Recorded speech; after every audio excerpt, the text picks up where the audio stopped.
Welcome to Harnessing Your Joint Health and Safety Committee's Greatness. I'm Tova Larson. If you haven't already, let us know in the chat where in Ontario you are joining from. Feel free to go ahead to access the chat. You click the speech bubble. We have folks joining from all over Ontario already, so we're excited to see where you might be joining from here today. We've got lots of folks from Hamilton. Addison's joining us. Cheryl Addison's joining us from Hamilton as well. Always curious to see where folks are joining from. Let's go ahead and we're going to start in Maria in Hamilton. We have Adam in Hamilton. We have Michael in Tilsonburg. Lots of folks in City of Hamilton also. We are going to go ahead and get started with some quick housekeeping. The first thing to know is your audio is probably going to be better with headphones if you can grab a pair of those. We'll be using the chat to communicate with each other. That includes communication with me if you have questions, communicating with other participants as we share our own ideas, tips, and tricks. And please take your other devices and just like, I'm just going to take my phone, stick it upside down so it doesn't distract me. Your microphone will be muted throughout the session. Your camera has been disabled. So the best way to communicate with me is in fact through the chat. If you are currently able to see the presentation, you're good to go. In terms of using a browser, we recommend Chrome and Edge. Phones and tablets are not supported. Now, we typically have that issue when we go into breakout rooms, which we don't do for safety connections. So if you're able to hear and see me, we're good. To use the chat, the conversation chat is in the speech bubble. You click it, it opens a box on the right-hand side with a little button that says type your message here. You type your message there, everyone can see that message. We'll be using this to ask questions, to share those tips and tricks as I mentioned. And just a heads up that the chat is of course public, so we want to ensure that it is related to the meeting and that we keep it appropriate. To access the full screen feature of Teams, you click on the ellipsis menu, that's the 3 dots. You go to full screen, and to get out of full screen, you just hit escape. We do have some polls here in the session. They typically show up in the chat. That button is not in the right spot. I don't know why that is on the leave meeting button, but do not click the red button. The red button leaves the meeting. You click on the chat button, which is the speech bubble. You click a circle, you submit your vote. Some of them are like type in polls that create a word cloud. You type your thing, you hit submit, you're good to go. So what's a Safety Connection? The goal of Safety Connection is to stay in touch with both your industry peers as well as industry topics. These are not training sessions, but they're info sessions. So, you're not getting a training record here today, but you are going to get an opportunity to learn some really cool, fun things to try to make your Joint Health and Safety Committee as great as it can be. It's an opportunity, of course, for you to attend in your own personal workspace. We have folks from joining all over the province. And to facilitate a exchange of best practices and ideas. And I'm going to be having some, conversation prompts where you can hop into the chat and share what your committee is up to as well. So I should probably start by telling you a little bit about myself. Hi, I'm Tova Larson. I work for Workplace Safety and Prevention Services. I've been in the health and safety field now for 19 years. I've been with WSPS for approximately 8.5 of those years. And over that time, I have trained getting close to, if not in excess of, 10,000 certified members of Joint Health and Safety Committees in the province of Ontario, as well as members of federally regulated workplace committees, policy committees, and workplace committees. And I've also, in my health and safety career, been a key advisor to Joint Health and Safety Committees on the provincial side, as well as workplace committees and policy committees on the federal side. So we've got a lot of experience in seeing what committees do well, what's going on when committees are struggling, and how to really improve that functioning, not only of the internal responsibility system, which is one of the goals of the committee, but also to improve the functioning of the committee itself. When I'm not working, I'm a volunteer ski patroller at a ski hill nearby called Camp Fortune. As I like to say during the day, my goal is to keep people safe. And in the evenings and weekends, I'm helping injured people who maybe weren't as safe as they could have been. And I also I have my background on, so you're not able to see them, but I have 3 little cats running around. So if you hear me yelling for Professor Pete, he's probably doing something he shouldn't be doing. So where do we have folks joining from, in addition to the folks we've already given shout outs to? We have Antonio in Mississauga. We have John in Hamilton. We have Felix in Oakville and Nicole who's joining from Etobicoke. We also have Mads joining from Oakville. We have Biolu joining from Windsor. We've got Catherine joining from St. Catharines. So greetings to all of you. If you're just hopping on, it is 10:35. And if you feel like letting us know where you're joining from, feel free to do so in the chat. We have Lonnie's joining in Lakeshore. We've got Fari who's joining from Toronto. Lots of our beautiful province being represented here today. I, of course, for those of you that haven't heard, I'm joining from beautiful, sunny, and slightly chilly Ottawa, Ontario today. So what are we going to be covering here in our program? We're going to be covering some key ideas to improve your JHSC. We're going to be talking about the Joint Health and Safety Committee's mandate. We're going to be talking about your members, getting those right people around the table, planning and running your meetings. We'll talk a little bit about subcommittees, change management, certified members, making data-driven decisions, catching senior leadership's attention, and of course, how WSPS can further help you. So I would love for you to tell me, and tell me, workers and managers, how many members does your Joint Health and Safety Committee have? You know, one of the really interesting things when we talk about Joint Health and Safety Committees is that committees can be very small. They can be as small as 2 members, but they can also be very large. And small committees have different problems and issues than large committees do. Large committees can have, issues with involvement. They can have issues with delegating responsibilities, sort of keeping track of all of the things that are going on. With really small committees, sometimes it's challenging because they don't have enough capacity. So, every committee is kind of dealing with their own particular challenges. We have committees that range from, the smallest number I see here is 4, largest number I hear so far is 25. That's a really big committee. If you're the person who said 25, feel free to let us know in the chat where, in fact, you're joining us from, what organization. I'm always curious. John put it in the chat, which is totally fine too. He's got a committee of 11. So that's quite we've got, so 25 so far is, we've got 18, 9, 10, 15, 8, 14, 12. Okay.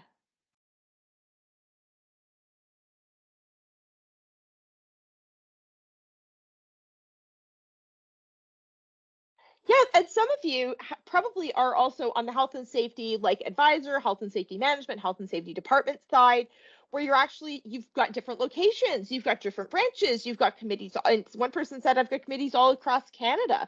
So those committees, depending on where they're located, may also be subject to different legislation than, of course, we have here in the province of Ontario. So you may be dealing with complexity where you've got different requirements committee-wise for different locations. All right. So really interesting numbers here. Yeah, some of you are dealing with big committees, small committees, large numbers of committees. I'm always curious to see what the picture looks like, because that gives me a better idea of where some of your challenges might lie. I would also like to know from you how you rate your committee's greatness score. And if you're someone with lots of different committees, kind of give me the average of your committees. Are they almost too great? Are they proactive-ish, which is great? They're stuck on inspect, meet, repeat, where they're trying hard, but they're just kind of in this cycle. And by the way, we have other safety connections. One of my favorites is leveling up your workplace inspection game, which is a shameless plug for another safety connection. Are you meeting the legal requirements? Okay. Or do you have major problems? And if you have major problems, if you actually just tick the 1 star, do know that we're here to help you. If you want to book a phone call with me or like a Teams call with me one-on-one to discuss where some of your challenges are and get advice, these calls are at no cost. feel free, you've already paid for them with WSIB premiums, as we call them, prepaid services. Feel free to reach out to me. We're happy to help you, help move you in that safer direction. All right, let's take a look. We've got a few responses so far. Tell me how great. 3.5. How do we reach out to me? I can be reached personally, and this will be coming from Emily as well at the end of the session, at tova.larson@wsps.ca.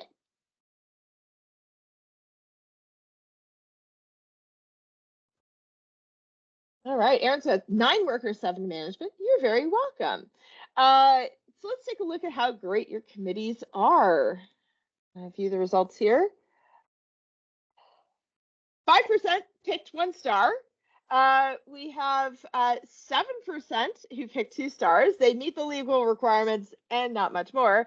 58% though, and I'm not surprised to see this, are stuck on inspect, meet, repeat. We've got 25% that are proactive-ish. And if you're that one person, the 2% who said we're almost too great, I would love for you to share your own experiences, tips, and tricks. If you're in the 25% who said, you know what, we're doing pretty well, we're proactive-ish, we're getting on top of our health and safety problems, feel free to share your own ideas. That's true for everyone, of course. If you've got a great idea, share freely with our crew.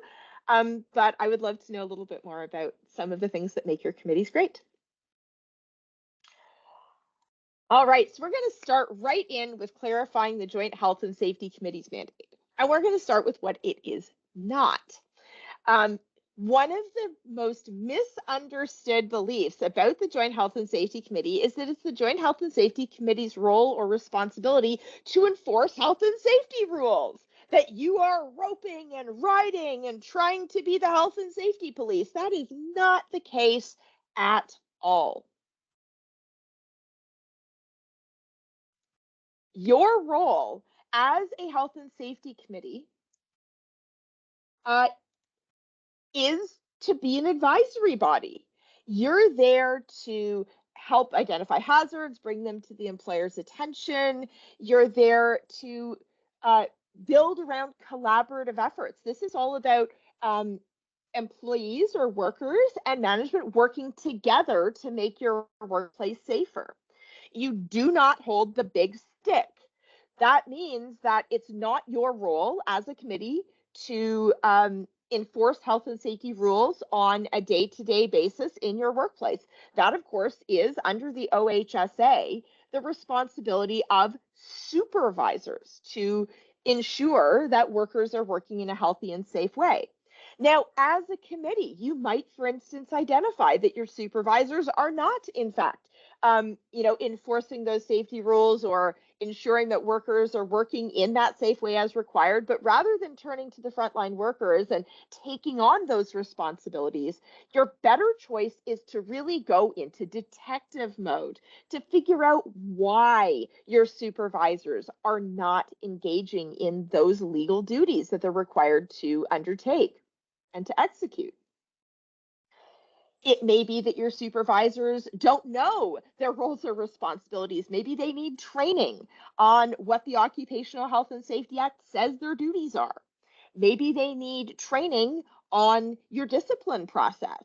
Maybe they lack soft skills, those communication skills, those coaching skills, those mentoring skills to really help guide and lead people.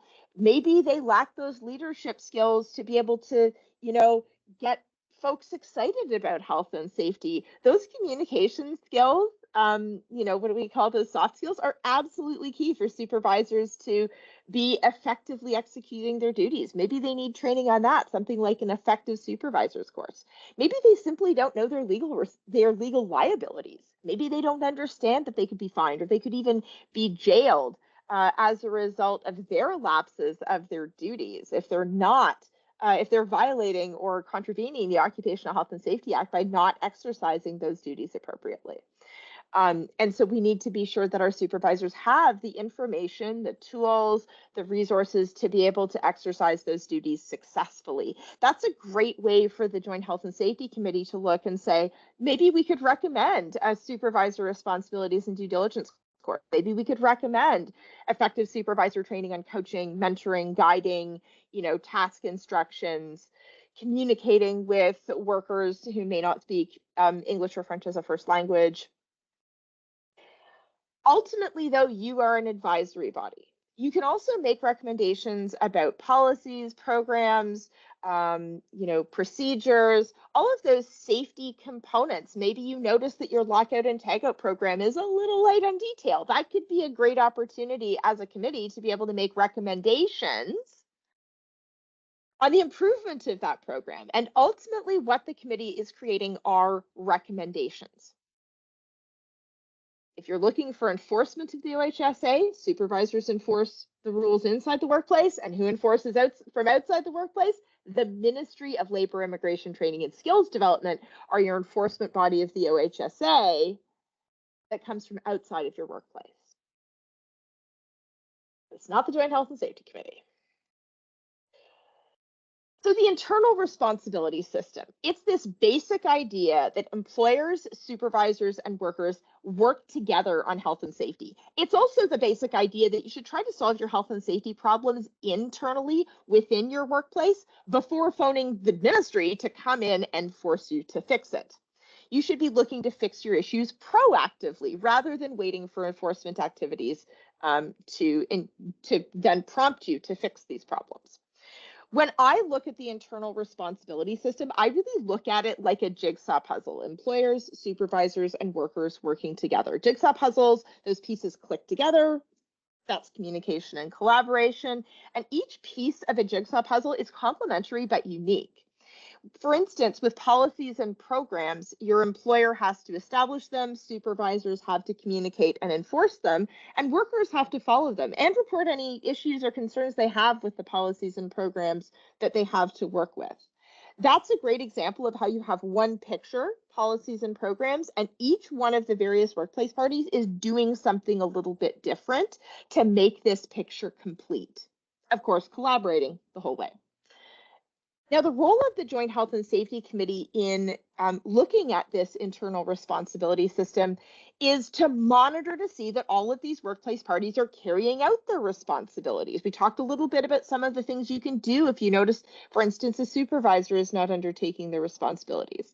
If you notice that the employer lacks a program about a hazard that you have, you could be making recommendations about that. If you notice that workers are not being set up to be successful in undertaking not only their tasks and activities in a safe way, but also their duties as workers.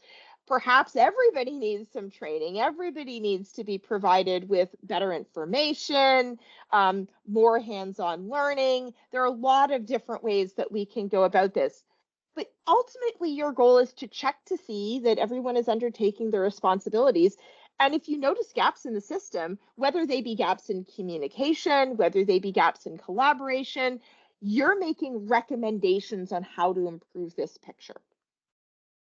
This is, of course, also true if you find a hazard. So how do we actually support a strong IRS as a JHSC? You can be monitoring these responsibilities. You can be including the internal responsibility system as part of your key question asking in your inspections. Anytime someone comes to you with a health and safety problem, and there are two kinds of people on inspections, like the workers you talk to, there are the over participators that see a clipboard come running and word vomit off 85 problems. Then there are the under participators that see the clipboard and they try to blend into the surroundings. No matter who you speak with, the over or under participators, you're going to learn something about the functioning of the communication and collaboration that underpins this internal responsibility system.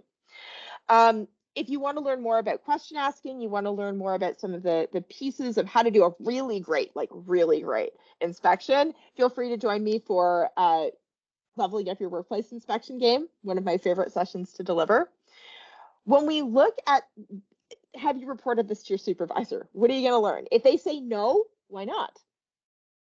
They've got a problem. Their supervisor is always their first point of contact. Why has that supervisor not been informed? Is it because they don't trust their supervisor? Is it that the supervisor is not available? Is it that the supervisor, was not responsive or even was dismissive or even humiliated the worker the last time they reported a hazard. Those are all things that create something that I like to call a vicious cycle. Someone has a problem, their supervisor does not respond in an empathetic, interested, kind, compassionate, and helpful way, and they're never going to report a hazard again, right? What you're looking to do is to set everyone up in this system to create virtuous cycles. A worker has a problem or concern, they report it to their manager, and their manager goes, hey, thanks so much for letting me know. I'm really glad you brought this to my attention. I'm going to work on getting this solved. We're going to find a way to make your work safe for right now. And I'm going to let you know at each step of the way where I'm at. I'm going to check in with you at the end of the day. I might not be able to fix the problem, but if I'm escalating it to the management, escalating it to the employer, I'm going to let you know where we're at in the process. And I'll let you know as soon as we've managed to fix the issue. And then they see the supervisor do exactly what they said they were going to do, and they can see the improvements happen. That creates a virtuous cycle. The next time that person has a hazard, you know who they're going to go to first? Their supervisor, because their supervisor was so helpful the last time. Those are the cycles that we're looking to create in our workplace. And the Joint Health and Safety Committee has a key role to play in underpinning all of this communication. You're measuring safety culture. You're measuring the functioning of relationships. You're acting as an influential communication forum. This is an opportunity.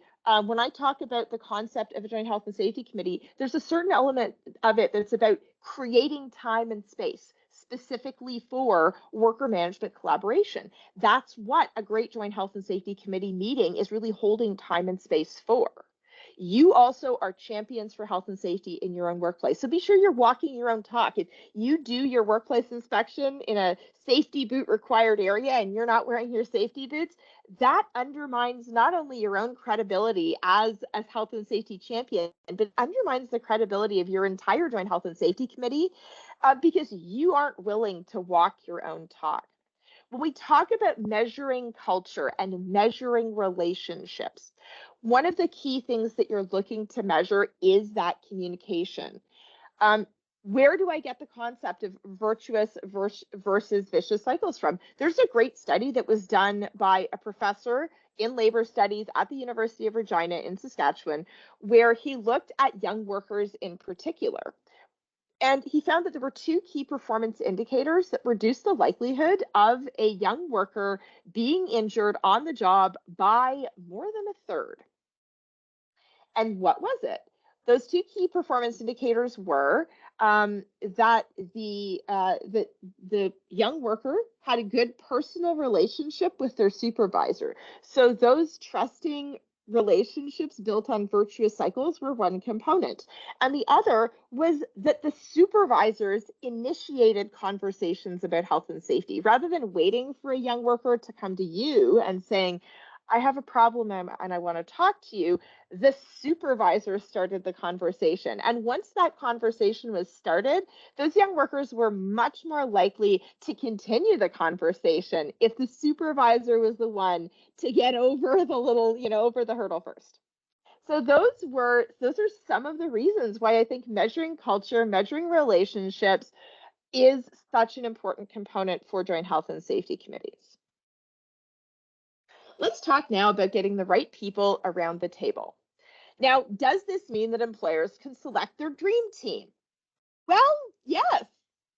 On the management side, they can. They cannot select worker members of the Joint Health and Safety Committee, though.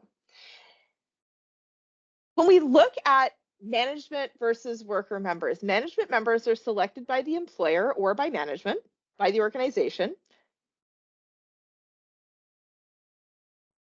And the management co-chair is selected by the management members of the committee from amongst the management members. So if there are 3 management members, they get together just as a little group, they discuss who the co-chair is going to be, and that's your co-chair.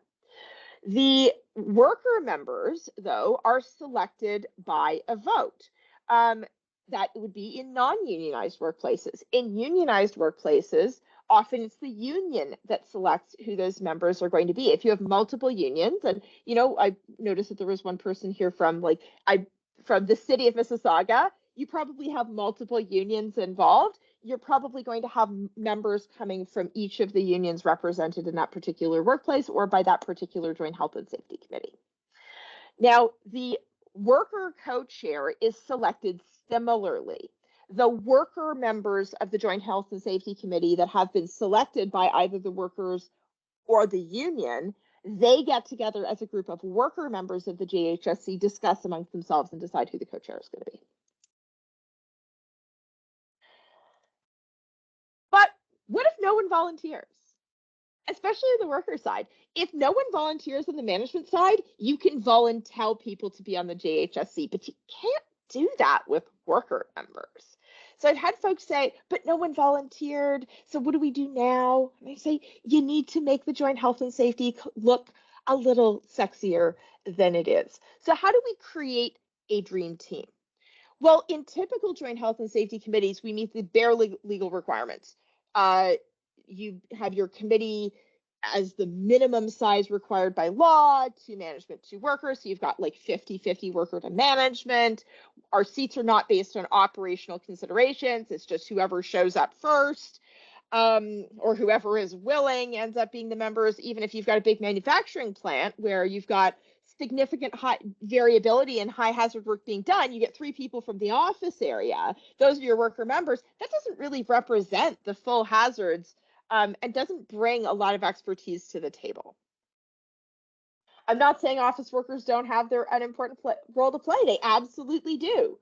But if you've got a workplace of 1,500 people working in a high hazard manufacturing, and then you've got an office side of this where they're in, payroll and paperwork and things like that, having one member from the office makes sense. Having all of the worker members from the office doesn't really make a lot of sense. Sometimes the co-chair, management co-chair, is your health and safety coordinator or is a frontline supervisor with very little upper level managerial responsibility.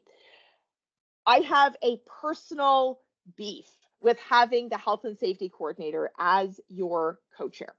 And if you are that person today and you say, but I am the co-chair of my committee, why is this a problem? My answer to you is that it undermines the internal responsibility system. Should you be at the meetings? 100%. I think you should be there as a guest, as a welcome, perpetually invited, always welcome to speak guest. But when you have the health and safety coordinator as your management co-chair, that makes it abundantly clear that management views safety as the responsibility of the safety department, not the responsibility of every single manager, supervisor, director, VP, production line guru, whatever have you, of that management chain. Their role is safety. They have other roles too. I'm sure they're overseeing, production and numbers and things like that, but you really need to give them the opportunity to have ownership over safety rather than just having the health and safety department and the joint health and safety committee having ownership over safety. It also means that you don't have as many of those senior leaders within your organization involved. If you're dealing with someone who's maybe a lead hand on one production line out of 1,500, and that is your co-chair, of course, the co-chairs are determined by the management members of the committee for the management co-chair. And perhaps you do choose a frontline supervisor who, has had lots of touch points and kind of knows the organization well. That would be a great choice. But one of the real challenges with a frontline supervisor is that they may not have the full big picture of the organization. And so having someone maybe with a little bit more responsibility can bring some dividends. One real challenge that I see in typical joint health and safety committees is alternates cycling in and out just to meet quorum. And we're going to talk about that later. What do great joint health and safety committees look like? They're sized for capacity and involvement. Some of you have really big committees, 18, 15, 14, 25. Those are big committees that you're clearly making large to size for capacity and involvement. Good for you. I'm thrilled. That's always great to see. One challenge with really big committees, though, is you can get the everyone thinking someone else is going to do it, like the too many cooks in the kitchen scenario. So we're going to talk a little bit about ways that you can be strategic to manage that. Great joint health and safety committees have more worker members. They have management a management co-chair that's in a senior leadership role, ideally. They have their health and safety coordinator as that guest, as opposed to, and still involved. Being a guest doesn't mean that you sit in the back of the room and like write emails. You're involved, you're participating, but you are a guest. You're leaving, you're making sure that those seats are there for the people in the workplace, those workers, those managers, to really get them collaborating. That's your role. And great committees don't have alternates. They have active members that consistently show up. You're not having to cycle in and out like warm bodies. And often that's just what it is. Like, what ends up happening? You have your alternate show up. They haven't been there for 3 or 4 meetings. They don't know what's going on. They're just kind of sitting there, deer in a headlight, so that you can do what? Vote? That doesn't make a lot of sense. That's not a good use of their time, and it's not an effective way to run your JHSC. So how do we make the Joint Health and Safety Committee cool? And it's more than just getting donuts. If you are looking for members of your Joint Health and Safety Committee, create a realistic job ad and then send it to all of your staff, or even just the staff in that particular division. Here at WSPS, like the folks that represent me, I'm in the East and North region, and we call it NEO, Northeast region. The North and East region, we have members are selected by the North and East region folks. So the job ad would go to the North and East region folks. What's in the job ad? Visibility, what's in it for me? If I'm thinking about joining, I said, I might want to join the committee, but what's in it for me? Visibility in the organization, the opportunity to meet new people, professional development opportunities, and then actually deliver on the professional development opportunities. Be sure you're providing people with training. Nobody wants to do a job that they're totally untrained or unprepared to perform. Send your members for Joint Health and Safety Committee certification in the first couple of months that they join the committee. Be sure they're set up to be successful on your committee. Let them know that if they're one of those people that shakes a fist every time something changes, that they're going to have the opportunity to have input specifically on safety matters before things change, and then get your committee involved in change management. Directly contribute to problem solving. I really like problem solving. If someone is that person who sees problems, giving them the opportunity to be a part of being the solution can really be a compelling reason for someone to want to put their name in the hat to be on the JHSC. Remind them that it looks great on a resume. It's a great stepping stone to management. We were thinking of sending new members for certification training after 1 year. Why within the first few months? It depends on the organization. By the way, how many certified members do you legally have to have? One on the management side, one on the worker side, that's it. Why do I suggest sending them early, especially for the part 1? If you decide if it takes them 6 to 9 months to get the part 2, that's, you still have to do the part 2. You're not certified until you get your part 2. But I really recommend sending them early because it can reduce the number of people that agree to be on your Joint Health and Safety Committee and don't make it to the 1 year mark because they don't even feel comfortable being around the table.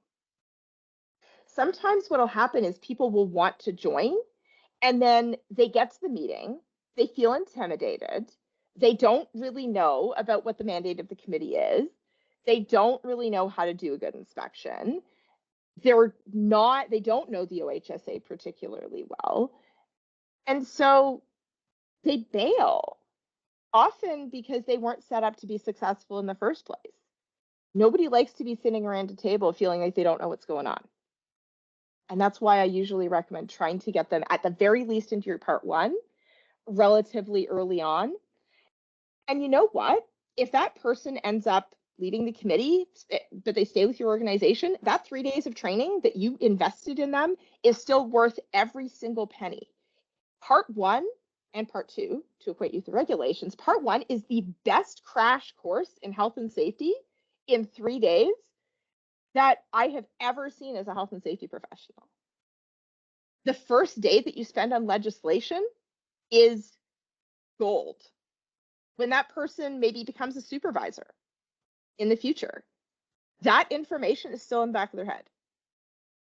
So even though you might think, well, we should wait to a year because after a year, like maybe they're more dedicated to being on the committee, it's really about trying to get retention of the people that agree to be there. That's where the value is in investing in the training. Other things to include: be clear about the time commitment and expectations. How many inspections are you going to do if you're a worker member? How many meetings are you going to attend? Be very clear in the ad that your supervisor will, underlined, bolded, assist you by throttling your workload to ensure that you're able to carry out your activities as a committee member during your regular work hours. A lot of people think that they're either volunteering for no pay. Be sure that you are clear in the job ad that you will be paid for your time, both getting certified, but also your time in performing your committee activities. Folks may not realize that that's in the OHSA. If they think that they're about to volunteer to do something for literally no money while at work, any surprises why they maybe don't want to do it? I wouldn't be surprised. Most people don't want to work for free. If they know what they're getting into, they know that their manager or supervisor is going to have their support to carry out these responsibilities, that they know there's no prerequisite to join, all training provided, you're going to get more people interested. Scared people don't join joint health and safety committees. This is also why it's you need to make it abundantly clear that they're not taking on new legal liabilities personally by being a member.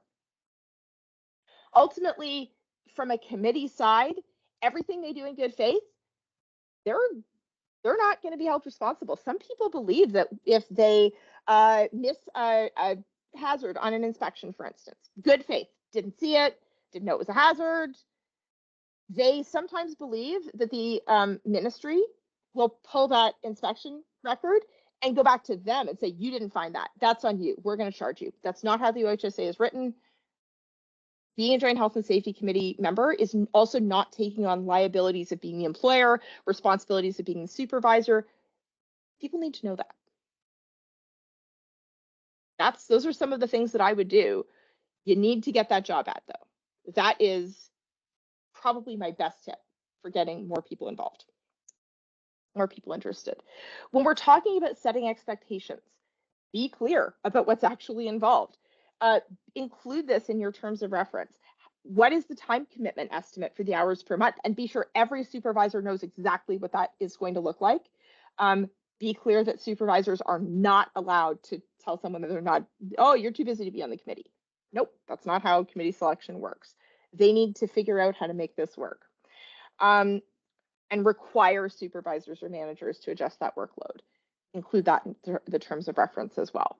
How many inspections are you going to do? Set an expectation that every member is going to attend every meeting unless they have a decent reason. Illness, vacation, those are good reasons. If you're physically in the workplace, if you're working that day, you're expected to attend. If this is a day off and you want to get paid for the call-in rate, allow them to phone in and pay them. If your call-in rate is 3 hours, that's like the minimum number of hours they're going to work, pay them for the 3 hours. It's probably the best 3 hours you're going to spend on that person, is to get them to show up virtually, on the phone, on Teams, what have you, to be at that meeting. Members contribute when they're at the meeting. They don't contribute when somebody says, oh, it's my day off, so I'm not going to go. Expectations around JHSC work beyond meetings. It's not just showing up to the meetings. It's doing research. It's being present in work refusals. It's investigations if required. Those are all work activities as well.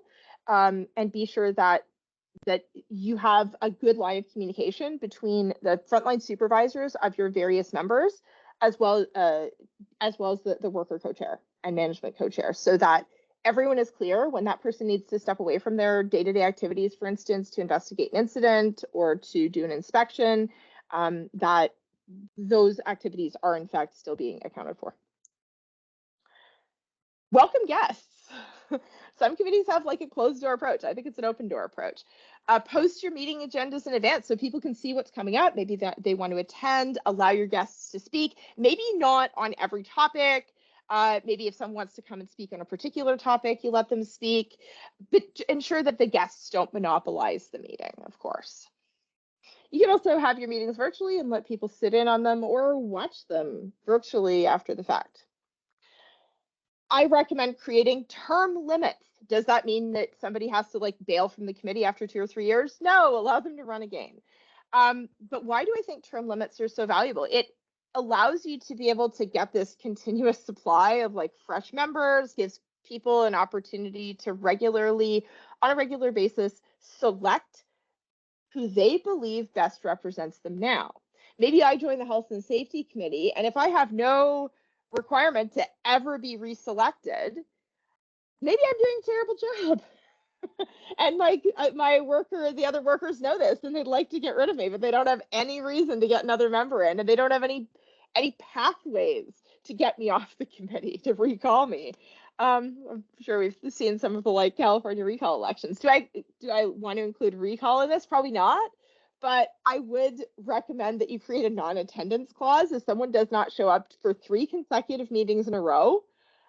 Subject to the discretion of some co-chairs for things like major illness. If someone has like cancer or something like that, don't kick them while they're down, of course. But if someone is not showing up to 3 meetings in a row and they are just like MIA into the wind, not giving any good reasons, not communicating with the co-chairs with the reasons for their absence, have their seat declared vacant and select a new member. That way you don't get the like, well, this person doesn't show up.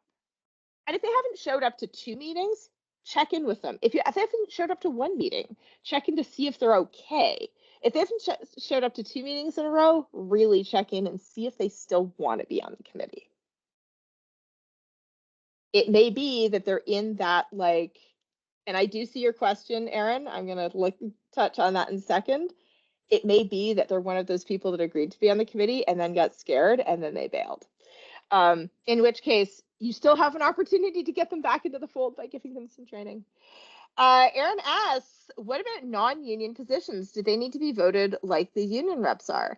If you are in a non-union workplace, they are selected by the workers that represent them, or that they represent, rather. So what can that look like? That can look like a vote. If you've got, in our case, we've got the Northeast region, we've got the South region, we've got the West region. If we're looking for a new member for North and we're non-unionized, if we are looking for a new member for Northeast, for the Northeast region, we will have an email that goes around that says, hey, Northeast region is looking for a new Joint Health and Safety Committee member. Anybody who's interested, blah, blah, blah, realistic job ad. Send your name to the Joint Health and Safety Coordinator by this date.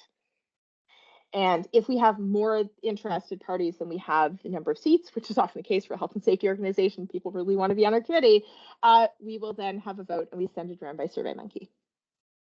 Like super simple solutions here. And that has, each one of them has like, you get the little blurbs. It's like, hi, I'm Sova. I want to be on the Joint Health and Safety Committee for these reasons. This is what I think I bring to the table. And then our staff will make a selection. That is the right way to select. If you only have one person that is selected, that person can be, that puts their name forward, they can be acclaimed. That's fine too. They were selected from amongst the worker members. Everyone had an opportunity to participate in the process, and that was the end of the process. Putting this in writing, having the process, that's also valuable for your terms of reference. One great thing about term limits is it's also an opportunity for each of your members to say, do I still want to be on the committee? And if they don't want to be, or maybe they want to give an opportunity to someone else, it's that opportunity for them to step aside, to leave another person to develop that experience. And I did mention this, but do allow people to run for successive terms, especially if you don't get a lot of people interested. Don't kick people off the committee who want to be on the committee if you don't have anybody willing to fill those holes. Put an end to alternates. I would much rather you have 6 fully engaged members than 12 people that are kind of cycling in and out willy-nilly. There are lots of drawbacks to alternates. They don't attend, they lack context, they can't be assigned ongoing Joint Health and Safety Committee tasks like research or writing recommendations or following up because they're not showing up to the next meeting, or there's no guarantee that they will. Often they're just a seat filler that isn't adding a lot of value to the conversation. I do recommend that you also have a new member onboarding strategy. This again cuts the number of people that just like peace out because they get scared. Your onboarding strategy can, of course, include either internal or even approved training provider certification training. But we also want to set them up with a buddy from the same, talk about, I'm using giant air quotes here, the same side of the table. I like to think of the JHSC as a round table, okay, where everyone is coming to the table as equals. But we have those two workplace parties. And if you're a management member, set them up with a buddy even before the first committee meeting, where they can go through the minutes, they can talk about what management has been, discussing at the committees, they can prepare themselves, and they're talking to someone who's from that same workplace group. If they're on the worker side, be sure that they're set up to, meet the co-chairs. I would recommend having them meet with both of the co-chairs in advance so that they at least know two people around the committee table. They're able to ask any questions about committee business or committee functioning right out of the gate. Be sure that you're offering shadow and ride along opportunities. This is also true, by the way, for prospective members. So if you have someone who's like, oh, I'm not sure, maybe I think they're joining the committee, offer them a ride along. Invite them to your next meeting just to see what it's all about, to like check out what your inspections look like. That can really draw people in and get them more interested. It's kind of the soft start approach.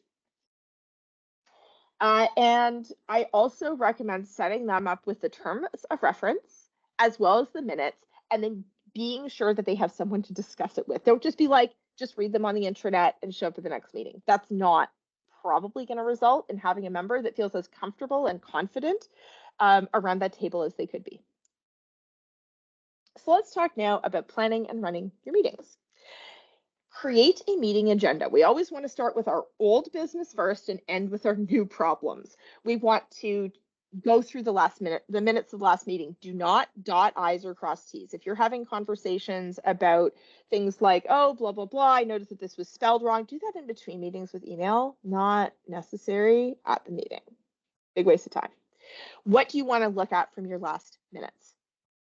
Did you make any recommendations from the employer? Did you receive response in the 21-day timeframe legally mandated?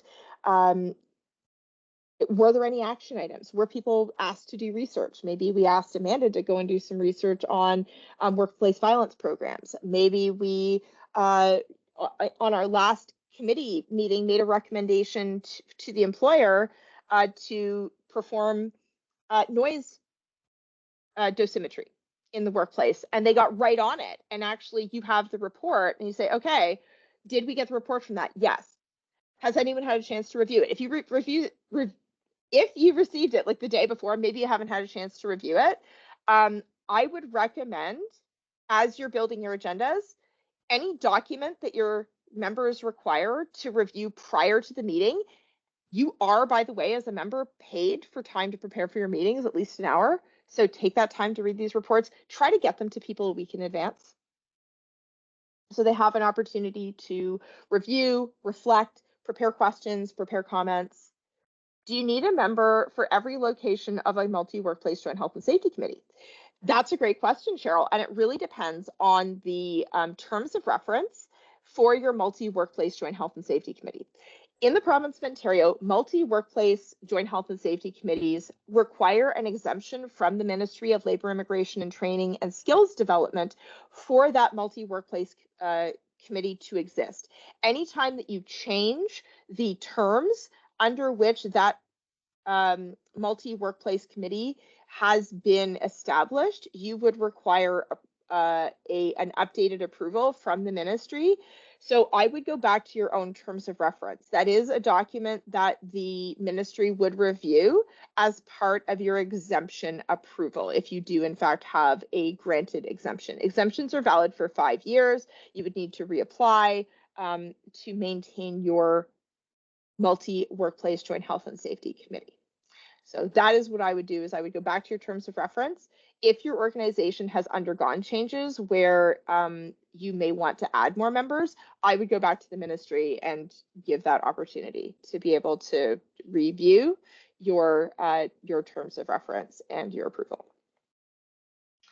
And by the way, Cheryl, if you are joining from a school board under which the regulation about teachers applies, the answer is actually in the regulation. And the answer is you don't. But ultimately, it is determined by what your terms of reference dictate. Moving on to your agenda. So we start with like checking in. You're welcome. I always recommend just checking to see if it's did you do your homework? Yep. Did we receive a response? Yep. And then go through the process later and dig into each one individually. Usually we start with time and date, last meeting minutes, following up on action items, any reports, hygiene, maybe there's been a report of an incident, go through those, any responses made to your recommendations from the last meeting, and did they actually get implemented, or do we have a time frame for when they're going to be implemented? Subcommittees we'll talk about in a few minutes, but your subcommittees report back to the main committee, and then we tail off with our new business, where we discuss new problems, we go and discuss the solutions that we're going to recommend, and we figure out what our plan of action is going to be for those new items. So what's on a terms of reference? By the way, how many of you have a terms of reference for your committee? A written terms of reference?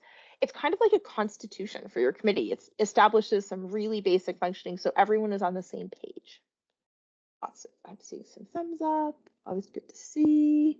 Excellent. All right, so we do have some folks with terms of reference. If you don't have a terms of reference, by the way, I have a thank you email that I'm happy to send you.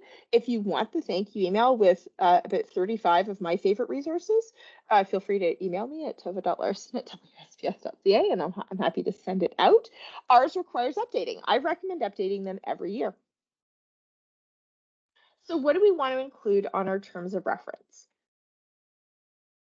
Things like, what is a joint health and safety committee? What's the purpose? You're an advisory body.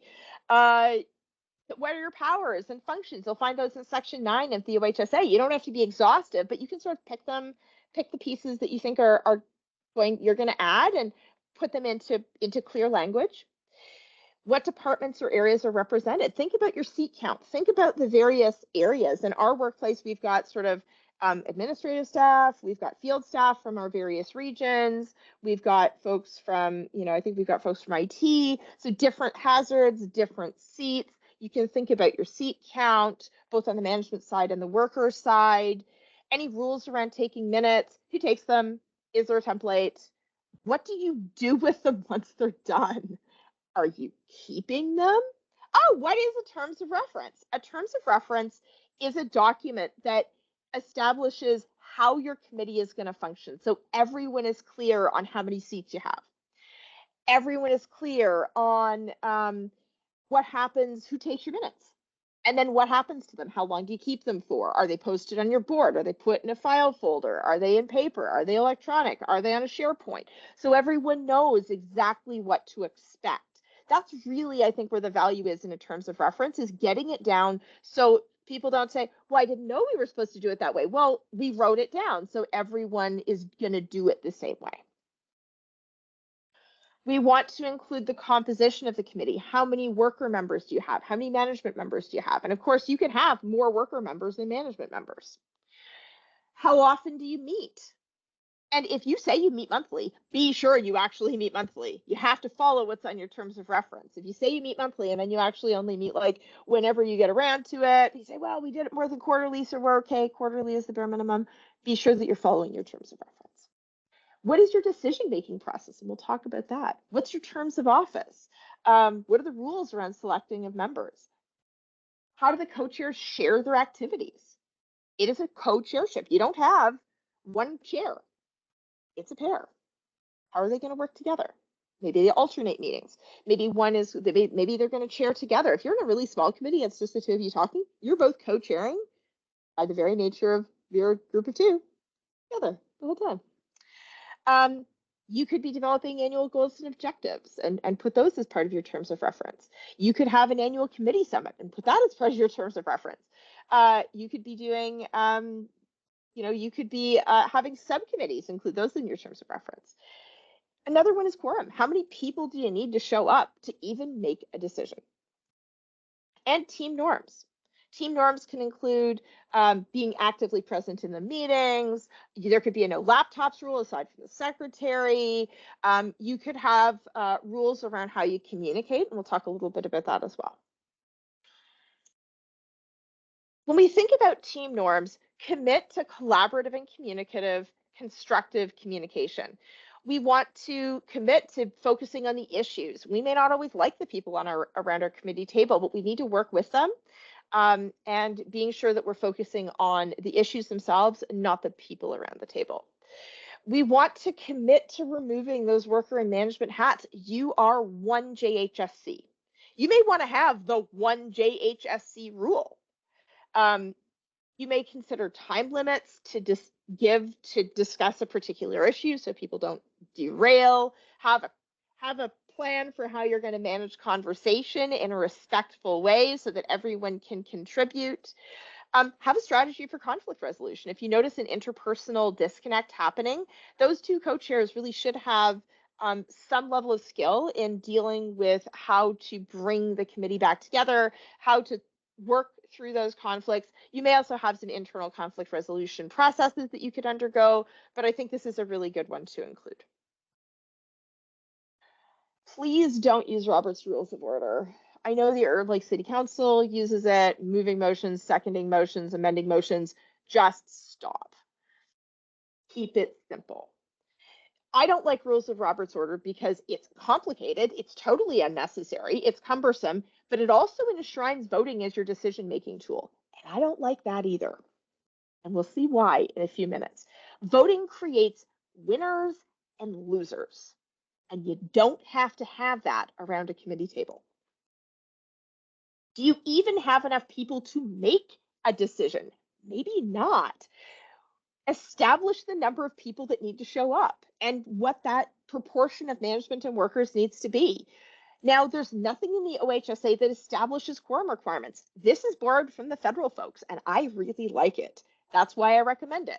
They recommend that more than, or in the federal world, they require. In the OHSA world, this is what I recommend, that you have more than half of your members present. If you've got a committee of 15 people, you need to have at least 8 of them that showed up. At least half of the members present have to be workers. So if of those 8, 5 of them are managers, you now have more managers than workers, and that's not going to work. And you have to have at least one management member present. It can't just be workers. You have to have that management collaboration.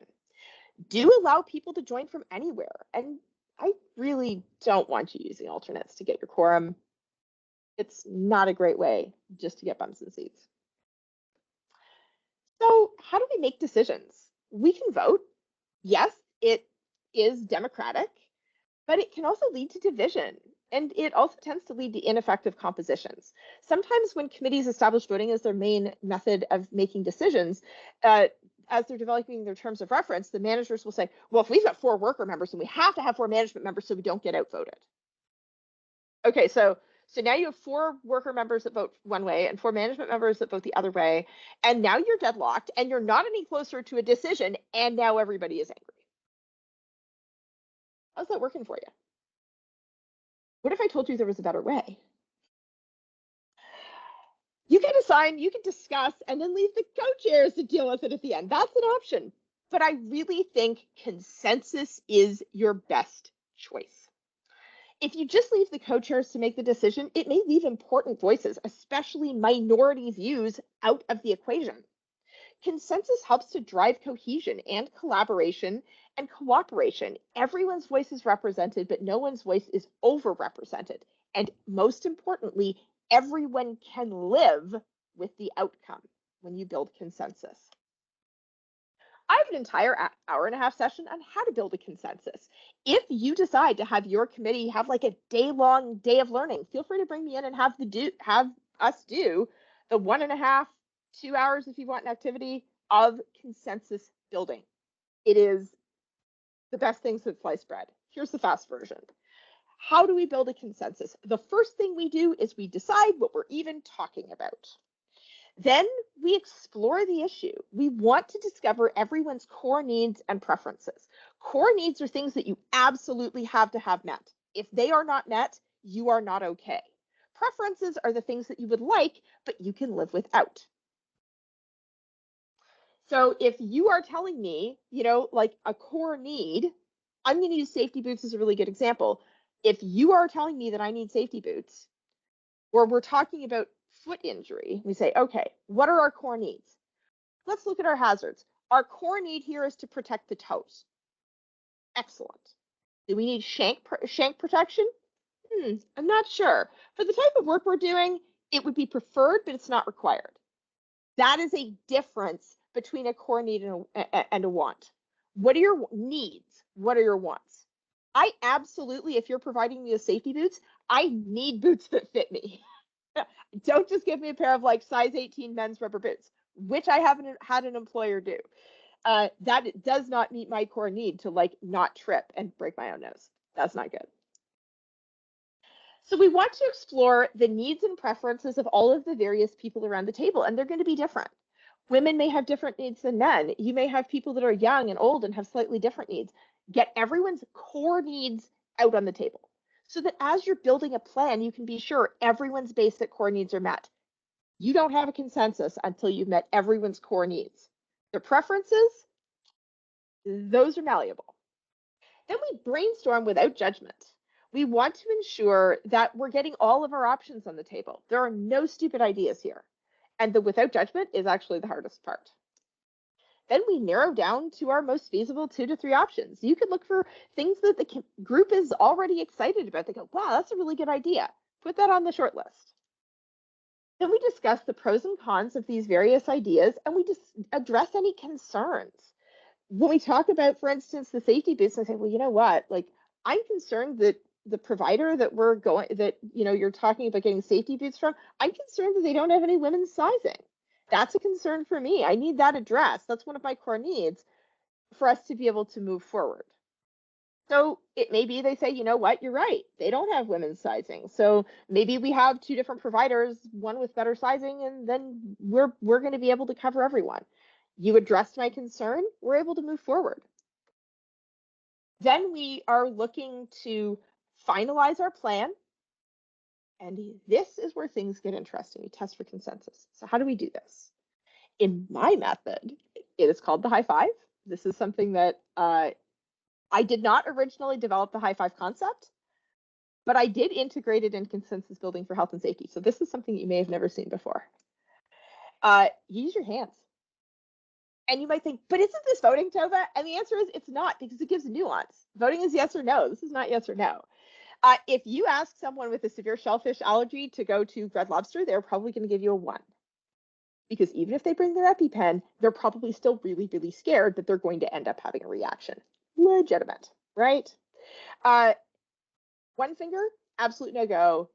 This is no amount of like modification of this proposal is going to be able to help either.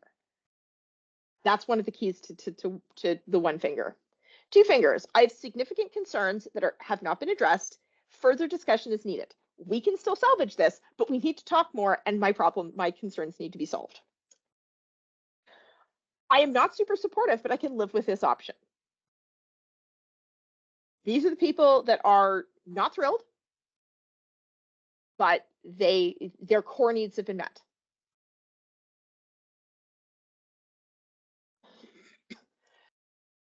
My core needs have been met, and some of my preferences have been met. I support, but I still think we could do better. All of my core needs and all of my preferences have been met. So 1 finger, my core needs are not met, and they cannot be met even with modification. My core needs can be met, but they're not met yet. My core needs are met, but none of my preferences.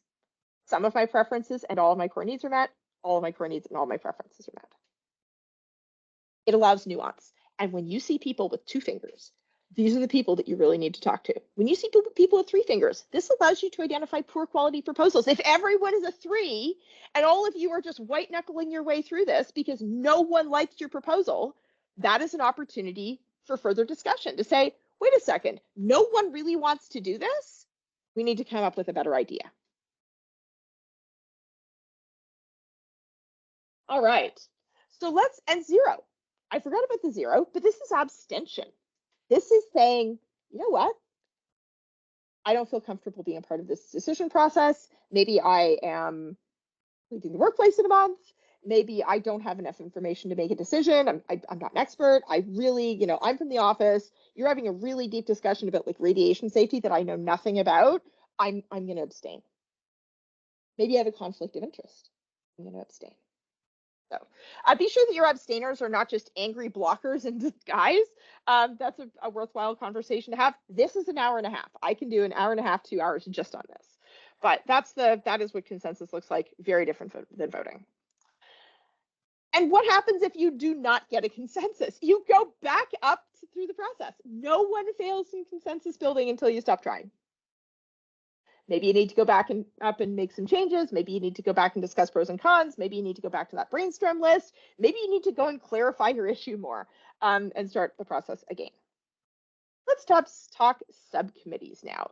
So these are really best for big workplaces, multi-workplace committees, workplaces with large numbers of staff, a lot of hazards, complicated things going on. This is not for committees of 2 people working in like a small fast food restaurant.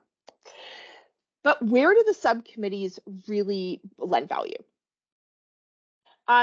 You're helping to build bridges with non-members. Your subcommittees don't always have to be made up of just committee members. I always like to say every subcommittee should have at least 1 worker member and 1 management member on the committee. But then you might have, like, if it's a maintenance subcommittee, you might have the head of maintenance. You might have procurement involved. That is a good example of a subcommittee to discuss like maintenance specific issues on a much deeper level. It allows you to maximize value for time. Around a committee of 25 people, you simply do not have the time for everybody to be able to discuss a single issue in detail.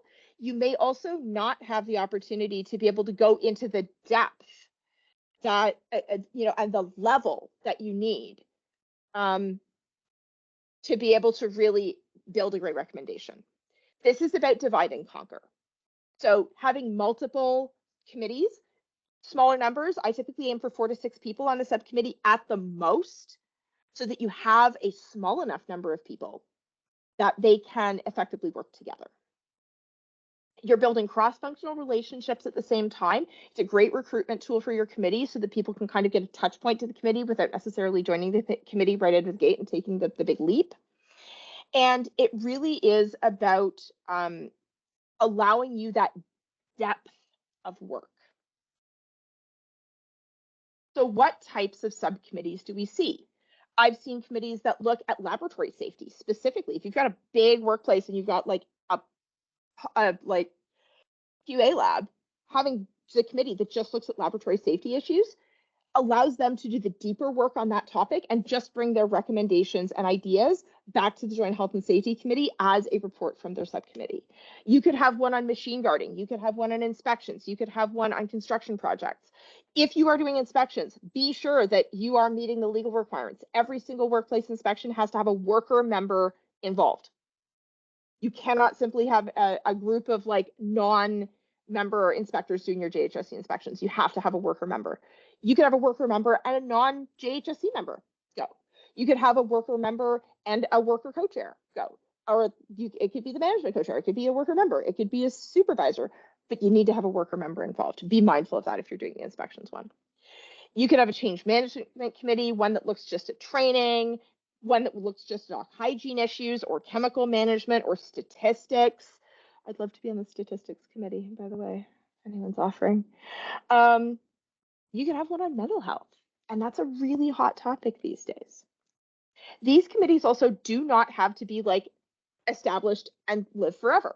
You could have a construction project or a move that's going on where you establish a subcommittee for 6 months or a year, just while you're undergoing that change, and then the committee disbands. That's fair too. So how do subcommittees work? 3 to 6 members max. You always make sure you have representation from management and workers. Could include some of those non-members, and we want to go into more detail. They also might be the ones that are liaising with technical experts and do that more in-depth research. It's this opportunity to, again, get that depth of work that a big committee doesn't always have the opportunity to get involved in. Then they report their findings and recommendations from the concerns they discussed. Rather than like doing the whole deep dive, they summarize that and bring it to the committee and say, these are the things we've recommended from the deeper work that we've done. Let's talk about change management now. So the JHSC should be involved in change management, in having input on, as we say, the maintenance, monitoring, modification of policies and procedures. What are some of the changes that we want to discuss as a committee? Upgrades, new equipment. Are we prepared? Do we need additional training? Do we need to look at getting a pre-start health and safety review done? Do we need to make additional recommendations about your lockout and tagout program, for instance, to account for this new piece of equipment? If you're moving, great opportunity for discussion. If you're going through renovations or you've got new work processes, like that time at McDonald's when you started making pizzas, great opportunity to discuss the changes to your new work process. It could be major changes to your operation or working from home or pandemics. We had a pandemic working group here at WSPS that liaised with the Joint Health and Safety Committee. That was a great smaller working group to really just focus on that one issue. Because there was a major change that happened and we needed that capacity to be able to help us sort of, turn the ship while we were still sailing the ship. You could have that change to working from home, and it brings up all of these new risks and concerns and questions. We do have a Safety Connection coming up soon about hybrid work. So feel free to join us for that. We'll talk a little bit more about the unique concerns of hybrid work environments. Big change. Great opportunity to get your Joint Health and Safety Committee involved. So when we're thinking about these changes, what do we want to consider? Do we need additional training? How is this going to impact our workplace? How is it going to impact the safety of our staff? Who of our work groups are going to be impacted? Some changes may affect everyone. Others might affect specific groups of workers. Are we creating new risks? Are we then prepared to address these risks? Do we need new programs or policies or procedures? Are we improving safety with these changes? Is safety actually getting worse? Maybe this is not a good change to make if you're about to make safety worse. How does this align to existing management systems? Does it follow best practices or CSA standards? Those are some of the things, some of the lenses we want to look at. When we think about certified members, and to be clear, this is not Joint Health and Safety Committee certification training, but some people on committees don't actually know what certified members are or what their role is. So certified members are people who've completed both Part 1 and Part 2 of a CPO approved training program. Each Joint Health and Safety Committee needs one certified worker member and one certified management member. There is a little asterisk there because that's not true for farms. If you look at if you're a farm, look at the farming regulation. It's different. And I know we have some folks here from a farm. Certified members do have special powers in investigating something called a dangerous circumstance, which is a situation where the OHSA or regulations is being contravened, the contravention poses a danger or hazard, and it's such that any delay in controlling the danger or hazard could seriously endanger a worker. In short, you're breaking the law, it's creating a hazard because you're breaking law, and someone can get hurt real bad real fast. It's always better if members, specifically worker members involved in inspections and work refusal situations are certified. Because if they spot dangerous circumstances or someone is being reassigned work that someone else refused is unsafe, they can look and stop the work. Work refusals start with a worker saying, I'm not going to do this, it's too dangerous. Work stoppages start with a certified member saying, this looks really dangerous and I'm going to stop you from doing that work. It's a really important component of the OHSA. Bilateral work stoppages involve 2 certified members. It starts with a certified member who has reason to believe that a dangerous circumstance is occurring. They advise the supervisor investigates. And then if the supervisor agrees, they'll take corrective action and make it safe. If not, they're getting a second certified member. If you're a worker member, you'll always get a management member, certified member. If you're a management certified member, you always get a worker certified member. And if the 2 members agree, the work is stopped. And if the 2 members don't agree, you're getting the ministry. Unilateral work stop is a little bit different. This can be granted in a couple of different ways. One, it can be granted through the employer. It's a great thing if you do have this to include it in your terms of reference. It could also be obtained through the Ontario Labour Relations Board, and there's a regulation that helps guide the board in their decision making. They factor in things like your previous injury experiences as an organization, the risks of the organizations, the hazards that you have, your history of compliance to the OHSA. Perhaps you've had a number of bilateral work stop situations that have led to ministry involvement because the two members can't agree. That may be an indication that you have, members that are not necessarily aware of what the hazards are, or perhaps not engaging in the process in good faith. So those are opportunities that the Ontario Labour Relations Board those are the things they may consider. It's a long list. I haven't covered them all in terms of granting this, but I would really encourage, if you are on the management side here today, especially on the employer side, in that health and safety department, have a conversation about granting unilateral work stop authority to all your certified members. Why? You're not giving anyone the keys to the castle. When dangerous work stops, everyone wins. It's a shorter process. You have a certified member that investigates and finds a dangerous circumstance exists and the work is stopped. But then the employer investigates. And if they agree it's dangerous, they take corrective action. And if they don't, then you're calling the inspector. This is particularly valuable for workplaces where you wouldn't always have two certified members that are available in the workplace at a specific time period. Shift work is a great example of that. You may not always have those two certified members if you have 24/7 or 24/5 operations. So by giving all of your certified members unilateral work stop authority, it means that dangerous work is going to stop. You get that second look, and it really is about being proactive and keeping people safe. How do we make data-driven decisions? Well, we start by using our statistics. There are lots of internal statistics in workplaces that you can use, things like incident and first aid data to understand more about what your injury picture looks like. We can also look at our hazard reports, near miss data. I would really encourage joint health and safety committees, especially those two co-chairs, to make friends with your HR department that likely has access, or your safety department, or both, who would have access to the WSIB Compass tool. This is the view that your organization has of their own data that is behind the login from WSIB. There's also the safety check tool that is not behind the login. This is what the general public, even me with my smartphone, has access to. The Compass tool has more in-depth, more detailed data. Safety check has less detailed data, but they're both valuable sources of information for joint health and safety committees to get a sense of what your real problems are. If you are focusing all of your efforts on a mental health in the workplace program, as valuable as that is, but you notice that your musculoskeletal disorder picture is through the roof, maybe spend some time focusing on that risk, because that's where your number one claims are coming from, and then work on your mental health picture in 6 months.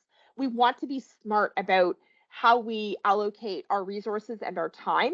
And by using our data to drive us, it allows us to be able to get our biggest safety improvements in the shortest period of time possible.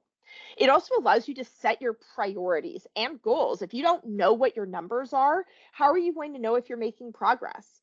If you've had, 30 slip, trip, fall injuries, and you say, we want to reduce that by a third in a year, well, using your data, did you actually see an improvement? If you focused on that and you focused on putting programs in place the whole way, did that actually reduce that a third?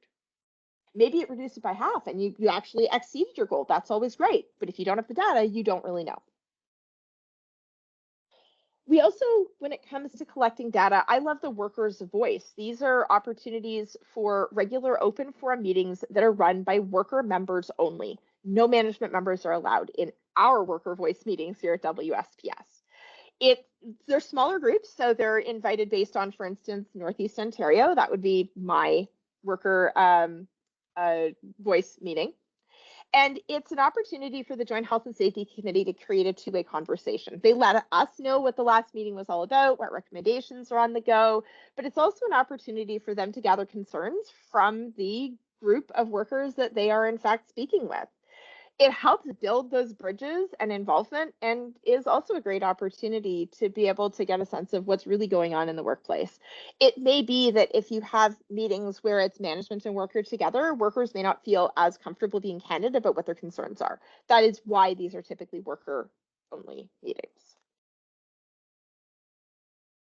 When we think about catching senior leadership's attention, how do we actually capture this attention? Figure out what your senior leaders care about and sell them that. If you know they care about the bottom dollar, show them how safety is in fact going to save them money.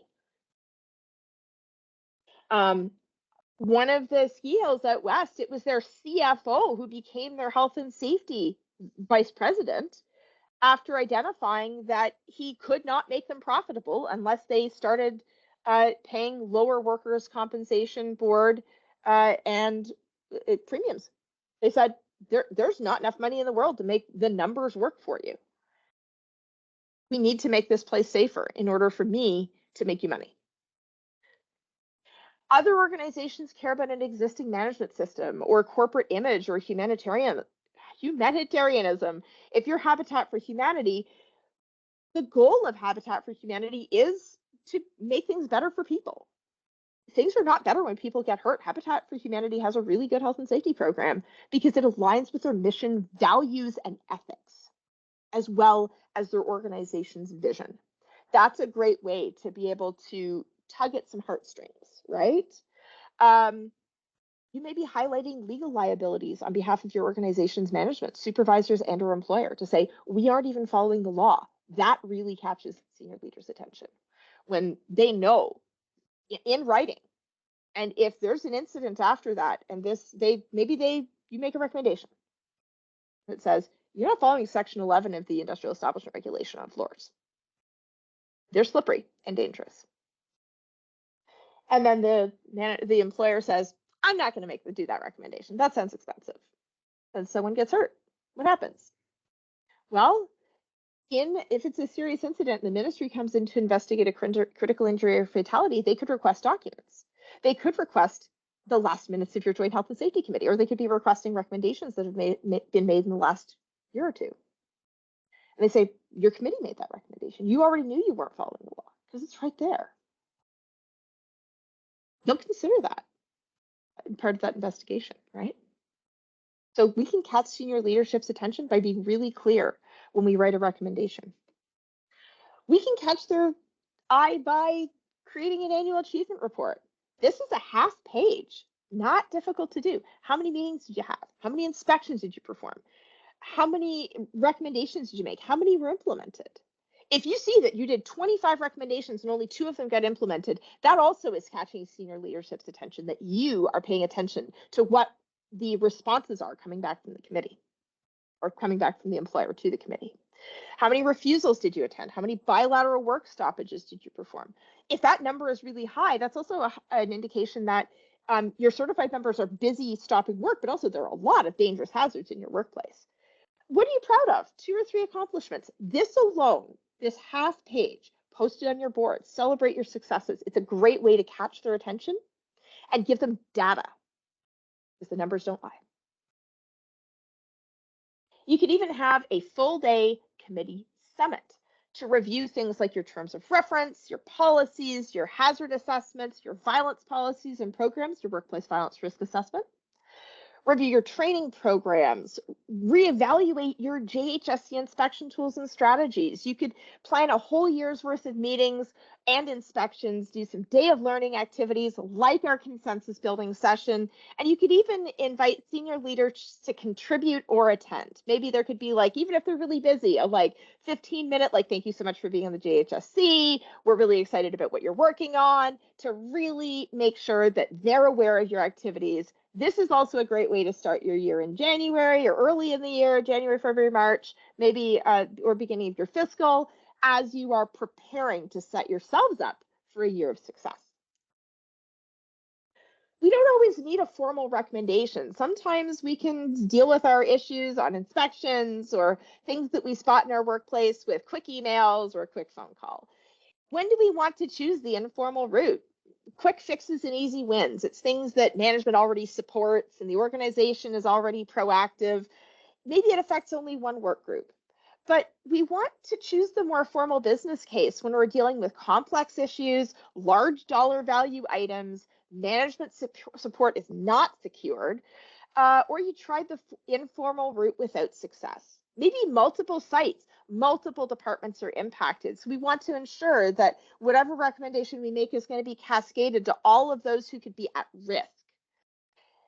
And I always like using a formal recommendation as a requirement in your terms of reference around inspections for repeat items.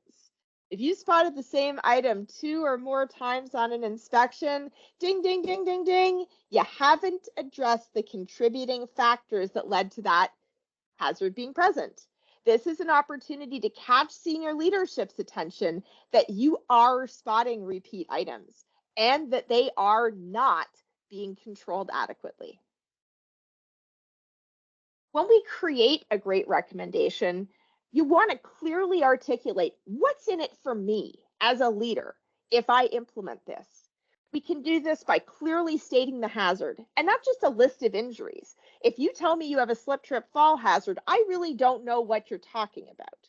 If you tell me that there is an extension cord that is unsecured in the accounting department area in the hallway accessing workstations 5 through 12, I know exactly what you're talking about.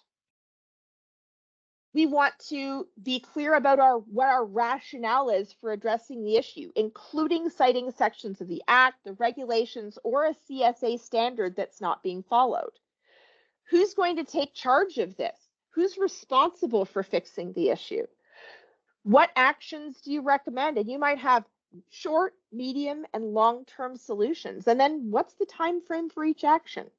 For complex recommendations, we could even consider something like a chart. Here we've got a section of the Act or regulations that's being clearly identified. We've identified a hazard. We're explaining why we should do this and why we should do it now. We're creating urgency. One worker's already suffered a lower leg injury with lost time. Then we have our action plan. We've got the actions, various workplace parties responsible for each, and then time frames, short to long term. And we're following up to be sure it actually gets done. I talked about the annual achievement report before. I think this ended up twice in here. And so let's talk a little bit about how WSBS can help. So how can we help? We do offer certification training, both in person if we're doing it on site at your workplace. We can also do it virtually, either private or in a public class. It's a great way to help get your committee members prepared to be successful. We also can provide you with a committee summit or day of learning. You can chat with me about your health and safety committee concerns. I gave you my email. I'll give you my email again. If you want the thank you email with my favorite 35 resources for joint health and safety committees within the province of Ontario, these are links to great resources like the heat stress guideline, MSD prevention resources from the Center for Research Expertise in Musculoskeletal Disorders here in the province of Ontario. All of our templates for joint health and safety committees are available on our website. Please shoot me an email. We also have safety connections, including leveling up your workplace inspection game, and we have WSPS health and safety program building blocks. If you are struggling to build a program, we've got you. These are built to help make building your program really easy. And my last question is, what's one takeaway that you're excited to take back to your Joint Health and Safety Committee from today's session? Are you excited? And rather than doing it in the poll, I'm going to close the poll. I really want you to do it in the chat. So just type it in the chat rather than the poll. The word cloud gets messy. So tell me what's one takeaway that you're excited to take back to your committee. This is also a great time to ask questions. If you've got questions about our session here today, please go ahead and put them into the chat now. You're welcome to pepper me with questions. It is 11:59, so it's almost 12 o'clock. We will be ending our session here in terms of the formal presentation, but I am here as long as you want to bounce ideas off of, to ask questions of.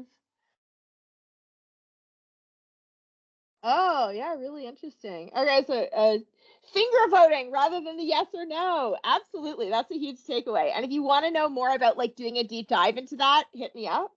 I look forward to talking to you to help with our JHSC. Absolutely. Wonderful. Already reached out by email. We can book some time to chat. Reminder to management and staff that JHSC is advisory. 100%. That is the role. Ultimately, you're an advisory body that makes recommendations, but they are just that. Will you send out the presentation? We will not be sending out the deck because of copyright reasons. But if you want to get the thank you email with the resources, I'm happy to send it to you. And we can also chat about any of the topics offline if you have questions about a specific element of the presentation. Creating the cool ad for new members. That's a huge takeaway. I've had a lot of questions about that one. Of course, lots of info to take back. You are so welcome, Michael. Do you have any questions for setting up JHSC meetings for shift workers? Yes, I do. Maria, I absolutely do. My recommendation is that you try to schedule your meetings for shift changes and that you do not schedule them on the same shift or at the same time every single time. And I'll tell you why. If you've got 3 shifts, I used to work in a 2-shift environment. And what they would do, and there's pro and con with this because there's fatigue issues to consider. We were on 12 on, 12 off, continental week. So they were on 3 on, 4 off, and then 4 on, 3 off. And they were switching between days and nights, which is also messy and concerning on a lot of levels. So what we ended up doing was we scheduled our meeting for 8 a.m. So the day shift would have an hour to be able to come on, get dressed, get ready for the meeting. The night shift would be able to have an opportunity to go get a coffee and a donut, get out of their work clothes, get out of their uniform, use the washroom, get their heads around, ready for the meeting, and then have the meeting. One thing that you can also do is to be sure that you are offering a virtual option. Maria, where they can attend either on Teams as a hybrid meeting or on a teleconference. So if someone is off shift, they are able to attend and then pay them for the call in. I think there's real value for shift work environments in doing that. I would plan your meetings perhaps thinking about like night to day and then day to evening, trying to hit those sweet spots. Maybe you have a meeting at 6 p.m. because the day shift is coming off and the night shift is just coming on. If the day shift ends at like 7 and the night shift starts at 7, that's also a really good time to catch people because your night shift people are not like deliriously tired, but your day shift people are more likely to be, just based on our own circadian rhythms, they're more likely to be still fresh enough to have a good meeting at sort of end of day than the night shift people are at the beginning of the morning. So those are some of my ideas. You could also schedule them for some, to put a Google like doodle out and let people pick when they're available. That's another good idea. But be sure that you are in fact creating an opportunity for members that are off duty to attend. Thanks, Amanda. Amanda's one of my colleagues here at WSPS.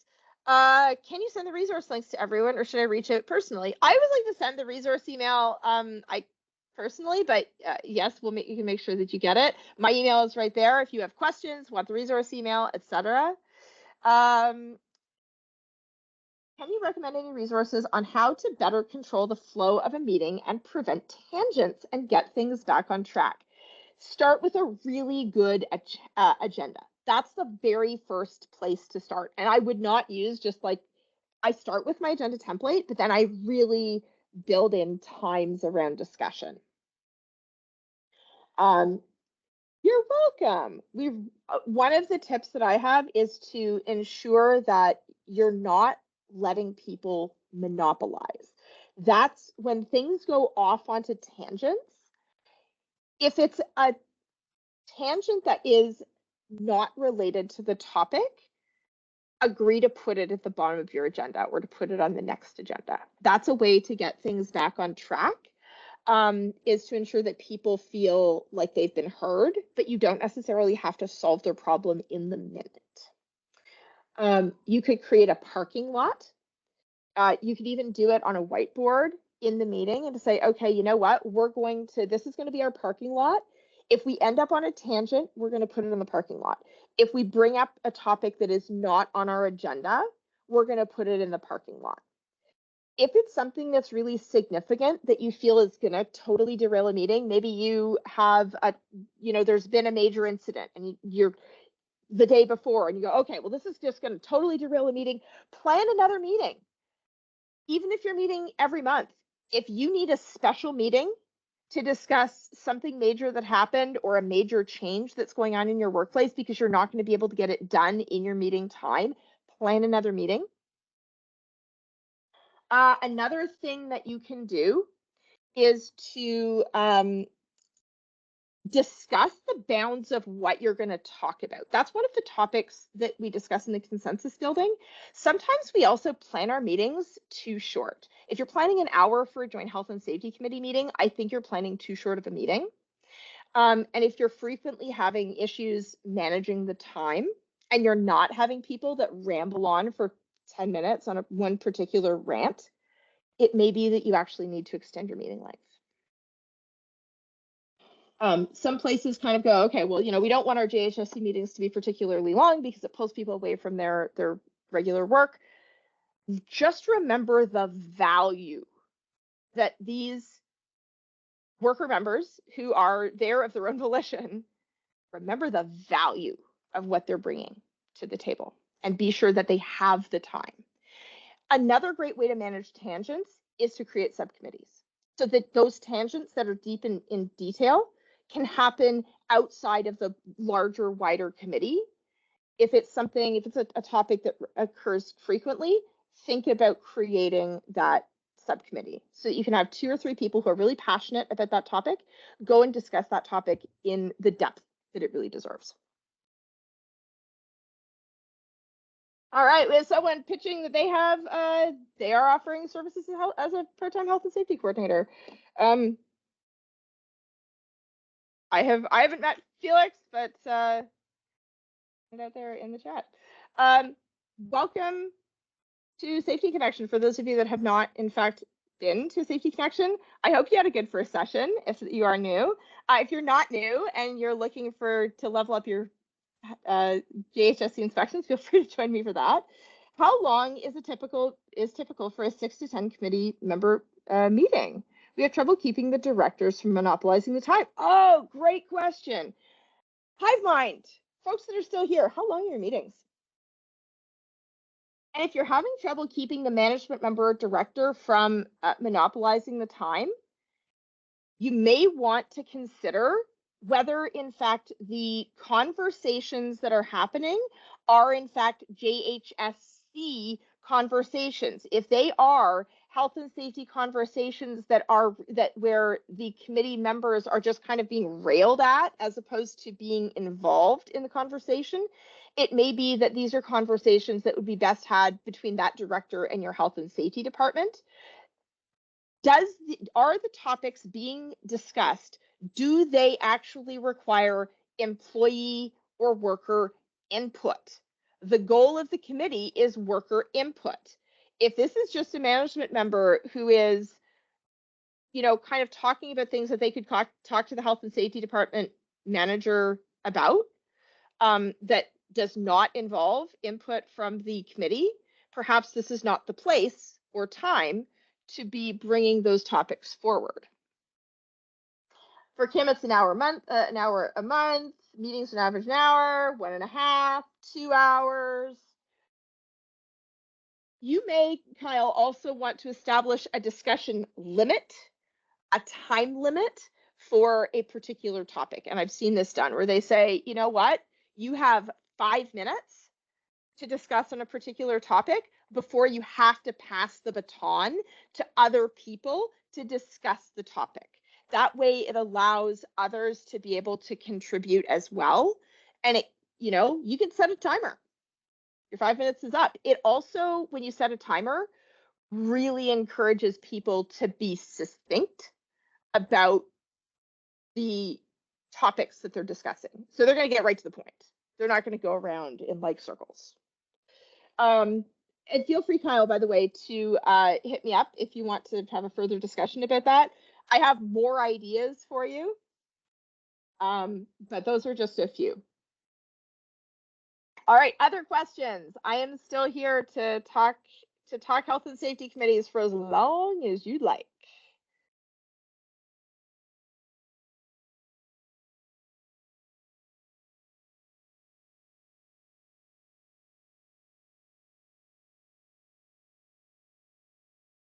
Going once, going twice on questions.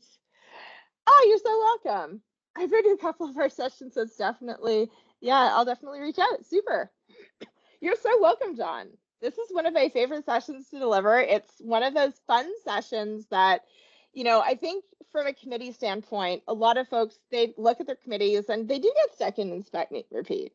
They don't think about looking at their policies. They don't think about digging deeper into the various hazard categories. And we'll talk a little bit about that in the leveling up your workplace inspections. You're so welcome.